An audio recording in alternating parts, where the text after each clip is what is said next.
students, welcome to class 9. In the previous class you have learnt about different types of organisms, and depending on the shape also you have already studied about different components of the cell, like cell wall and locomotive organs like pseudopodia in case of amoeba, and likewise there are different parts of the cell. Today you will be studying and learning about the structure of cell, whether it is a single cell organism or a multi-cell organism.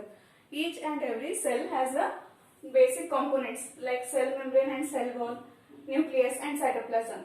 Along with this, there are other cell parts also, which we call as the cell organelles, that we will be studying in later classes. But today we will be studying about these three basic components, which we call cell membrane, cell wall, which form the outermost covering of the cell. And each of these components of a cell, they are made up of different chemicals. And depending on these chemicals, they provide the nutrition and the shape to the cell. And first of all, you will be studying about the cell membrane. It is the outermost covering of the cell.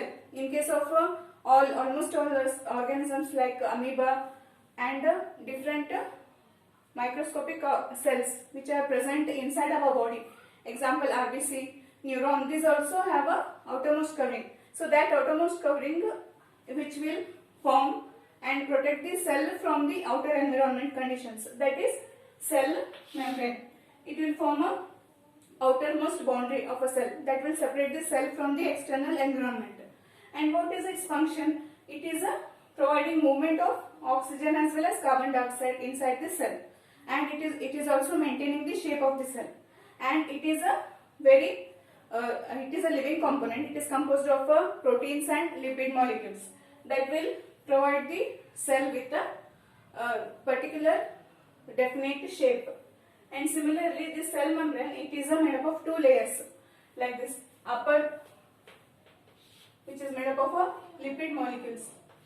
This is a bipolar lipid molecules, and in between there are proteins also.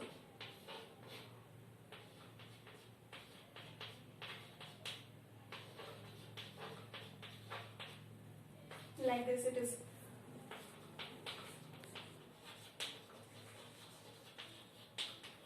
Lipid molecules are arranged in two layers, and in between these lipid molecules, protein molecules are also present. So this is a composition of a cell membrane, and this cell membrane, it will provide a surface area for a movement of the water molecules from outside environment to the inner cell, as well as from the inner cell to the outer environment. If the cell it has to make balance in the environment, no, so those water molecules will move, and depending on the movement of the water molecules, this cell membrane has different conditions of a cell depending on the presence of components. Example, if water is present in more quantity in the outer environment and in which the cell is present, that time what happens? Cell will gain that water molecules and it will become swell, and that conditions where the molecules will be moving from the outer environment to the inner cell, that condition we call as a hypotonic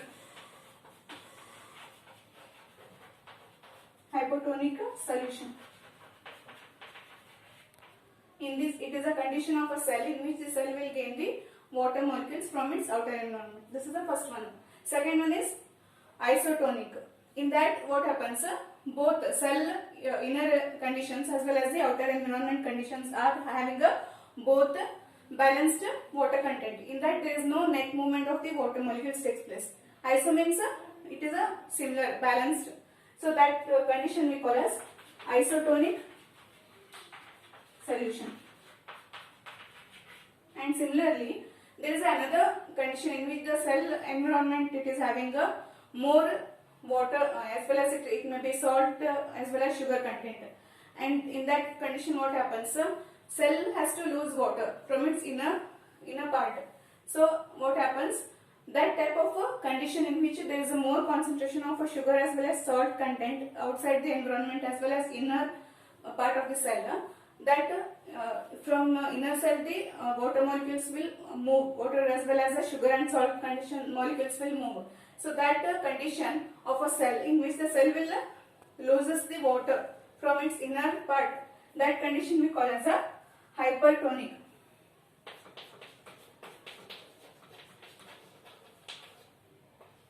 Hypertonic means it is a external environment of the cell as well as inner environment. With among those both, any one of it having a more concentration. So in that condition, what happens? Cell will lose the water content. That condition we call as hypertonic solution. These three are the conditions of the cell by which the water molecules are moving from outer environment to the inner cell or inner environment of the cell to the outer environment. So this is about the cell membrane. It is a selectively permeable membrane, means it will selects how much quantity of water as well as a sugar as well as a salt has to move and make the cell in a balanced condition. So the composition of a cell membrane is a lipid and protein. It is made up of lipid and protein, and its function is it will allow the only selected materials to move within the cell as well as from inner cell to the outer environment.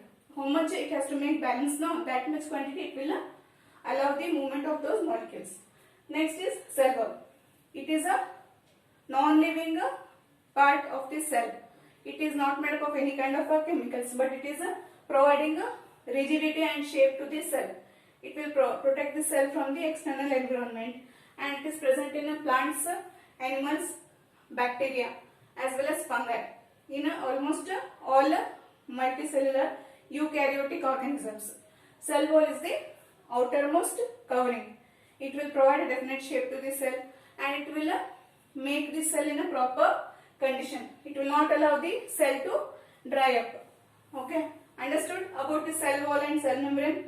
These two form a outermost covering. In some organisms, cell membrane will act as a outermost protective covering. But in plants, animals, bacteria and fungi, cell wall will form the outermost covering. It will provide the definite shape, and it will maintain the cell shape definitely, and it will not allow to the cell to dry up. This is about outer covering. Next comes nucleus. It is the most important part of the cell.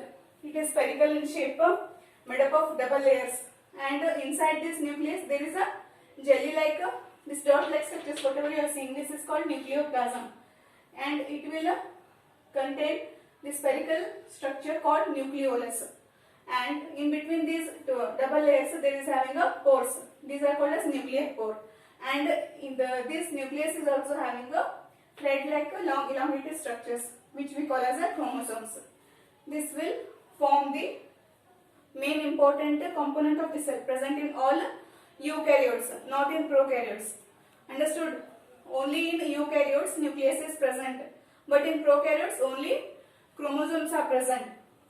What is the function of nucleus? Means nucleus will control all the activities taking place inside the cell.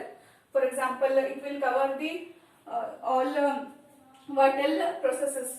Mainly it is involved in a reproduction process to continue its generation. It will help the organism to continue its generation because these chromosomes contain genes which contains nucleic acid called DNA, which will make the all the activities of the cell. So we call the nucleus as a brain of the cell. It will control all the biochemical activities and it will maintain the cells balance in the environment, and it will control all the vital mainly important reproductive processes it will control. This is about the nucleus. It is present all eukaryotes, but in prokaryotes only chromosomes will be present. That part of the prokaryotic cell where chromosomes only will be present, that we call as a what I had told now, nucleoid. Understood? Only the chromosomes will be there in the prokaryotes, but in eukaryotes whole this nucleus spherical surface is present. Next is cytoplasm. It is a jelly-like matrix. It will control all the activities and it will provide the surface area of a cell, and it will mainly involved in the transportation of the products which are produced inside the cell. This is about these three basic components. Next you will be learning about the other cell organelles.